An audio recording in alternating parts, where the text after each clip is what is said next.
আসসালামু আলাইকুম। রিলস নিয়ে আসলে আমরা যারা কাজ করি, রিলস কিন্তু আমি আগেও বলছি যে রিলসের ইনকাম আগের তুলনামূলক অনেকটাই কম।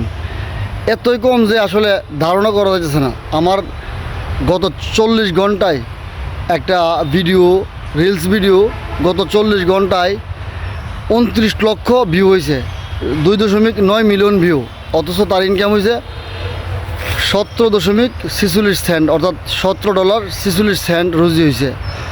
এখানে 29 লক্ষ লোক দেখার পরে যদি আমি এই $17 আর $17.5 ইনকাম হয়, যে ইনকামটা গত 2 মাস আগে কন্টেন্ট মনিটাইজেশন আসার আগে আসিল, 1 লক্ষ ভিউ হইলে প্রায় $6, 1 লক্ষ ভিউ হলে প্রায় $6। এখানে 2.9 মিলিয়ন ভিউ হয়েছে গত 40 ঘন্টায় একটা ভিডিওটা অবশ্যই ফরিওতে আছে, কিন্তু তার ইনকাম হয়েছে মাত্র $17.46।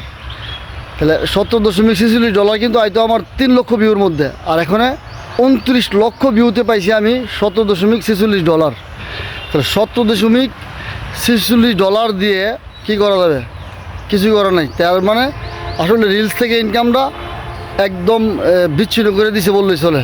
অর্থাৎ রিলস করার আর দরকার নাই। রিলস করে কী লাভ? রিলসে কিছু নাই। রিলস করে কী লাভ হইতেছে? তাহলে এখন থেকে আমরা কন্টেন্ট মনিটাইজেশন চালু হয়েছে, অবশ্যই কন্টেন্ট তৈরি করতে পারলে আশা করি কিছু করা যাবে। আর এছাড়া রিলসের বিনিময়ে তেমন একটা ফেসবুকে প্ল্যাটফর্মে দাঁড়িয়ে থাকা সম্ভব না, কারণ 2.9 মিলিয়ন ভিউ হয়েছে, আমি পাইছি মাত্র $17.46। এটা কিন্তু ভালো করে চা খাওয়ার পয়সাও না। যাই হোক, তবু ফেসবুক কোম্পানিকে ধন্যবাদ জানাই। আগে রিলসে যে ইনকাম ছিল, রিলসটাতে কতটুকু ডাউন হয়েছে এটা একমাত্র আপনারা নিজেরা দেখেন। সবাই ভালো থাকুন, ধন্যবাদ সবাইকে।